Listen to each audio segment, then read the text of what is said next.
1987 was a year full of drama for the Saatchis. They almost lost the support of Mrs. Thatcher. Embarking on her third election campaign, she felt Saatchis had lost their way and feared the agency which had helped put her in power might now get her booted out. Have a shorter campaign. I don't believe in starting until I've been adopted as a candidate. And it all goes back to a terrible moment when they presented a strategy to her in the early part of '87, in the January, I think, which is known as the TBW presentation, which stands for That Bloody Woman, in which they basically argued that the greatest weakness of the Conservative Party was her, and that she was really what was standing between them and success. This is not a very sensible or bright thing to say to the great person. Since leaving the agency, Tim Bell and the brothers had scarcely spoken. But Thatcher insisted Bell was brought in as a consultant. Both felt Saatchi's ads lacked bite and sparkle. And I sensed a continuing frustration in her that they weren't doing what she wanted them to do. The crisis came to a head on Wobbly Thursday, a week before the election. A rogue poll suggested Labour could win. There was hysteria in Downing Street and at Tory head office. Thatcher wanted a new positive advertising campaign. She turned to Bell, not to Saatchi and Saatchi. We just wrote some ads which said, you know, nurses up, midwives up, tax down, jobs up, you know, whatever, and wrote at the bottom, Britain's a success, don't let Labour ruin it. And she loved it. That campaign was given to the Saatchis, as I understand it, and they rewrote it and called it Britain is Great Again, Don't Let Labour Wreck It. And I suppose at the core of that is the difference between us. I believe very strongly in persuasion and using moderate language and getting people to buy into things by persuading them, not by frightening them and bullying them. The company lost over £100 million on just 3 of their consultancy ventures. Saatchi and Saatchi did still own some assets. Vivid, striking assets. 630 works of modern art. About half of them just stored in a secure warehouse. They had all been acquired by Charles Saatchi, who gained fame as the most active British collector of art since King Charles I. His collection and his patronage of young artists had brought him immense stature in the art world. In 1994, he made a rare public appearance at the Turner Prize. I believe that in 30 or 40 years' time, history will show that winning the Turner Prize is seen as a mark of real achievement in the early careers of some of Britain's most respected senior artists. But many in that world would not have known that a huge chunk of what was known as the Saatchi collection was owned not by Charles, but by Saatchi and Saatchi plc. Congratulations, Mr. Anthony Gormley. If artists and gallery owners had realised he was spending millions of pounds of company money, they might have seen Charles as a speculator rather than Britain's greatest collector. Appearing to show celebrity chef Nigella Lawson being choked by her husband, Charles Saatchi. The images, published by Britain's Sunday People, show an obviously distressed Lawson at a restaurant with her 70-year-old husband. Onlookers told the newspaper the pair were having a heated argument, and in several photos, Saatchi's hands are firmly placed around Lawson's neck. Wow. She's a celebrity chef. He's a multimillionaire marketing mogul and art dealer. She's always portrayed as a very powerful woman, a woman in control. So for her to be so sort of subservient, I think is a rather telling story. Nigella Lawson and her husband Charles Saatchi are making British tabloid headlines like Choke Attack, Boiling Point, and Nigella's Tears after pictures surfaced showing Saatchi's hand around his wife's neck during an apparent argument at this upscale London restaurant. What you see is a woman who's very distressed, and I believe a man who's very much in control. CNN caught up with Saatchi Tuesday morning as he was leaving his London townhouse. Have you got any comment this morning? He offered no comment, but in an earlier statement he said there was no grip. It was a playful tiff. Nigella's tears were because we both hate arguing, not because she had been hurt. It is typical of batterers that they blame the victim and they blame others and they excuse themselves. If you weren't such a bad wife, so worthless, so useless, I wouldn't have to do this to you. Lawson's publicist says she has since left the family's home with her 2 children. Other celebrity couples like musicians Chris Brown and Rihanna, Ike and Tina Turner, and the late Whitney Houston and Bobby Brown have all been at the center of domestic violence allegations.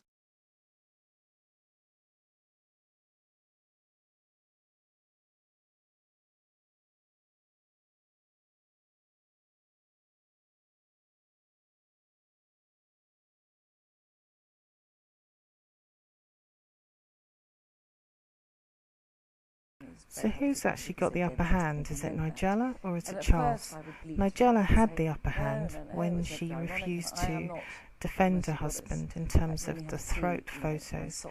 But now Charles has turned the tables and has the upper hand in terms of citing divorce proceedings against Nigella. What's the underlying issue here? The underlying issue actually is control. This is a couple that's used to being very volatile, very physical, even in an affectionate way. They intrude on each other's personal space, but the bottom line is the aim is to control. Control on a verbal basis, control on a physical basis. It's not a very healthy relationship, it's quite destructive. And it does stem from having some level of abuse in the past. Now it's been documented with Nigella that her mother was quite abusive towards her. On the other hand, and this is being played out within the relationship. As for Charles being instrumental in supporting her career, it was her first husband, John Diamond, that did that. My feeling would be that Charles actually is not supportive of his wife's career, and they've drifted apart in the past year. On December the 3rd, 1993, Charles Saatchi was forced off the board of directors that he rarely attended anyway and made honorary president. The brothers have reached heights even they may not have imagined 25 years ago. No longer outsiders, they're fully at home inside the establishment. And I must thank the noble Lord Chalfont for giving me this opportunity to make my maiden speech in this important debate on the media which he has initiated today. Maurice Saatchi was ennobled by John Major as a reward for his services to the Conservative Party. My lords, it could be said that... And like his brother Charles, he has wealth, fame and social status. ...tree of knowledge, humans felt a need to know. I'm Maurice Saatchi, and thank you for allowing me this moment to say a word about this historic partnership between Scarecrow and M&C Saatchi. When I look at the Scarecrow story over the last 8 years and what's been achieved, of course it reminds me of the story of M&C Saatchi itself. It's a story of hard work, determination and dedication.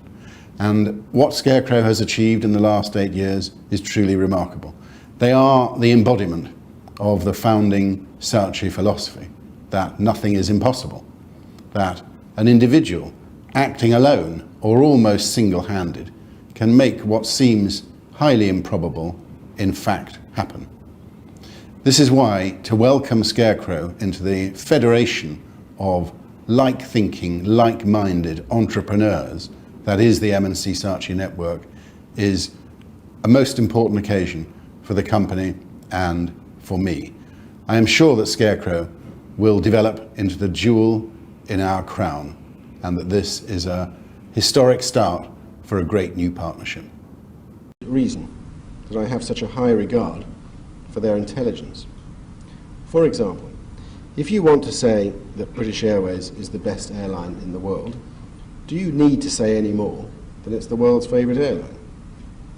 If you have a cigarette called Silk Cut, is it necessary to show anything other than a piece of cut silk?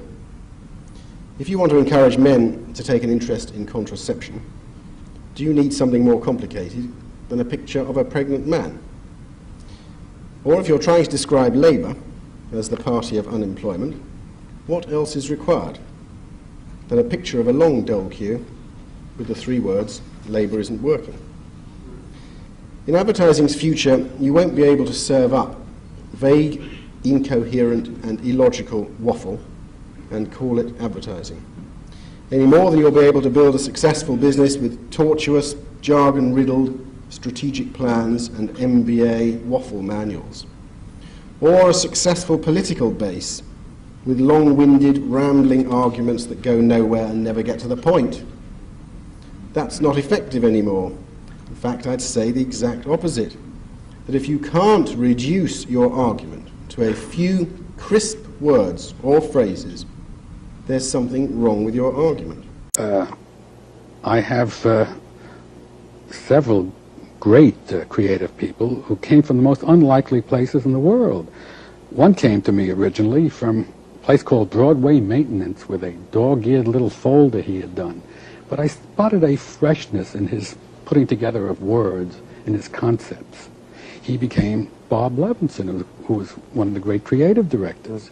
I took Phyllis Robinson, who was our first copy chief, out of the promotion department of an agency, and she wasn't considered good enough at that time to be in the national department. I know of no one who's better than Phyllis Robinson. We don't have the proper standards in picking our creative people. We have to go by symbols, and you know symbols can get you in trouble. I love to tell that story, a true story. It appeared in Science magazine about this great experiment when 8 very, very intelligent men were put into several mental institutions. They were very sane men, but the experiment called for putting them down as schizophrenics. And the purpose of the experiment was to find out how long it would take the staff to discover that they were normal people. Well, you know, it wasn't long before the real inmates of the institute suspected that these were real sane people.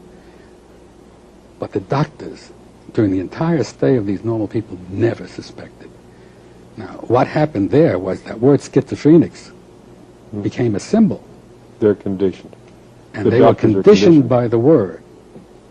So you have to be very careful about Let me ask you a question. Is academic background important in creative people? No. I think it's help, but I don't think it's vital. I don't think that you teach art. I don't think that you teach persuasion. I think all you can teach is knowledge. And knowledge you have to be concerned with. Knowledge is a great thing to have, but knowledge per se means that that knowledge already exists, and in that sense it's the past. The only thing that can take you from knowledge into the future is an idea. All right, then let me ask you, does the creative atmosphere of Doyle Dane Bernbach transplant? I don't think the environment transplant, because the environment is people. And if they took all of us with the man they hire, it would transplant. But I have seen some of our good people leave and not do the same quality work that they've done while they were with us. There's a relationship between the management with the creative management, indeed between the whole management and a creative person, that just can't be ignored. If a man feels inspired, if he's been given good guidance, if he's been given fundamentals, you see, you can have great talent and do poor advertising. Without the discipline. Without the discipline. And I think one of the contributions that great management can make creatively is to put down the tracks for a creative man to follow. But at the same time, he must understand the problems of the creative man. Because if he doesn't, the creative man will not respect him and therefore not accept the guidance. I think the man who's doing the guiding must be able to do the creative work himself. And I think we are fairer to research by having this attitude, because we don't ask research to do what it was never meant to do, and that is get an idea. From whence came the line, you don't have to be Jewish? Well, there's a whole interesting story with that that I would like to tell you, that we always called it, they used to call it Levy's rye bread. Levy's. And I said, let's put Jewish in, let's call it Levy's Jewish rye bread. And the man from the client said to me, well, let's not do that. He said the people are liable to be anti-Semitic and liable not to like that word Jewish. I said, for goodness sake, your name is Levy's. People are not going to mistake you for a high Episcopalian.